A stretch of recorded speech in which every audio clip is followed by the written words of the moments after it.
हरे कृष्ण, राधे राधे। आज हम इस वीडियो के माध्यम से जानेंगे कार्तिक पूर्णिमा क्यों मनाई जाती है, इसके पौराणिक कथा क्या है, इसका श्रवण करेंगे। आप सबसे छोटा सा अनुरोध है, आपको कार्तिक पूर्णिमा की कथा अच्छी लगे तो इसे लाइक करना ना भूलें और आप सबको कार्तिक पूर्णिमा की ढेर सारी शुभकामनाएं। कार्तिक पूर्णिमा के दिन महादेव जी ने त्रिपुरासुर नामक राक्षस का वध किया था, इसलिए इसे त्रिपुरी पूर्णिमा के नाम से भी जाना जाता है। कार्तिक पूर्णिमा इस साल 15 नवंबर को मनाई जाएगी। पौराणिक कथाओं के अनुसार इस पूर्णिमा पर भगवान शिव ने त्रिपुरासुर नामक राक्षस का वध किया था और इसी दिन संध्या के समय श्री हरि विष्णु भगवान का मत्स्य अवतार भी हुआ था। यही वजह से कार्तिक पूर्णिमा पर भगवान शिव और विष्णु जी की पूजा की जाती है। क्यों मनाई जाती है कार्तिक पूर्णिमा? कार्तिक पूर्णिमा की कथा अनुसार एक समय त्रिपुर राक्षस ने 1 लाख वर्ष तक प्रयागराज में घोर तपस्या की। उसकी इस तपस्या के प्रभाव से समस्त जीव और देवता भी भयभीत हो गए। सब देवताओं ने उनके तप को भंग करने के लिए अप्सराएं भेजी, लेकिन तब भी देवताओं को कोई सफलता नहीं मिली। त्रिपुर राक्षस के तप से प्रसन्न होकर ब्रह्मा जी उनके सामने प्रकट हुए और उनसे वरदान मांगने को कहा। तब त्रिपुर ने वरदान मांगा कि मुझे ऐसा वरदान दो, मैं न तो देवताओं के हाथ से मरूं, न मनुष्य के हाथों से।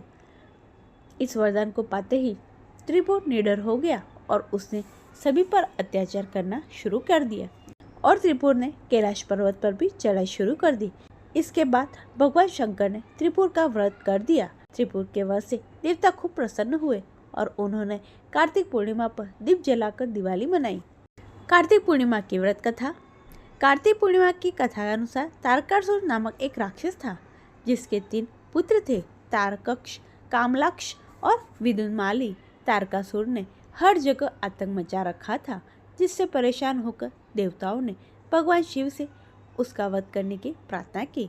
इसके बाद भगवान शिव जी ने तारकासुर का वध कर दिया और अपने पिता की मृत्यु का समाचार सुनकर तारकासुर के 3 पुत्रों को बड़ा दुख हुआ। उन्होंने बदला लेने के लिए ब्रह्मा जी की घोर तपस्या की और उनकी तपस्या से प्रसन्न हो ब्रह्मा जी ने तीनों को वरदान मांगने को कहा, लेकिन तीनों ने अमर होने का वरदान मांगा। ब्रह्मा जी ने अमरता के अलावा कोई दूसरा वरदान मांगने के लिए कहा। तब उन तीनों ने सोच समझकर ब्रह्मा जी से दूसरा वरदान मांगते हुए कहा, आप 3 अलग अलग नगरों का निर्माण करें, जिसमें सभी बैठकर पूरी पृथ्वी और आकाश में घूम सके।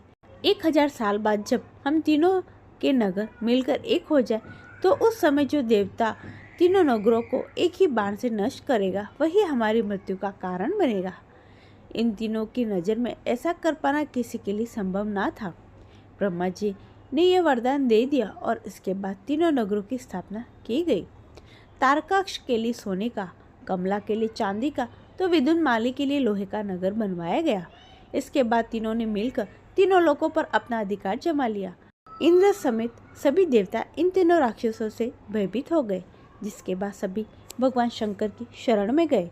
इंद्र की परेशानी सुनने के बाद भगवान शिव जी ने इन दानवों का नाश करने के लिए एक दिव्य रथ का निर्माण किया, जिसकी हर एक चीज देवताओं से बनाई गई थी। इस रथ के पहिए चंद्रमा और सूर्य से बने थे। इंद्र, वरुण, यम और कुबेर 4 घोड़े बने थे। हिमालय धनुष बने तो शेषनाग प्रत्यंचा बने। भगवान शिव शंकर बाण बने तो बाण की नोक अग्निदेव बने। फिर इस रथ पर भगवान शिव सवार होकर तीनों भाइयों से युद्ध करने के लिए गए। युद्ध करते समय एक ऐसा समय आया जब तीनों रथ एक ही सिद्ध में आ गए।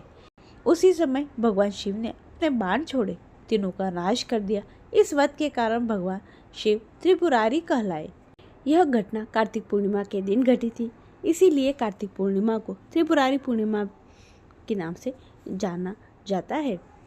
तीनों राक्षसों का वध होने से सभी देवी देवता प्रसन्न हुए और उन्होंने भगवान शिव जी की पूजा की। इसके बाद काशी में जाकर गंगा स्नान किया, फिर वहाँ पर दीपदान किया। इसी वजह से कार्तिक पूर्णिमा की शाम को देव दीपावली मनाई जाती है। ये थी कार्तिक पूर्णिमा से जुड़ी हुई व्रत कथा। आशा करती हूँ आपको अच्छी लगी होगी। इसे लाइक करें, चैनल को सब्सक्राइब कर ले, कमेंट में जय श्री कृष्ण लिखना ना भूले। सभी भक्तों को प्रेम भरा राधे राधे।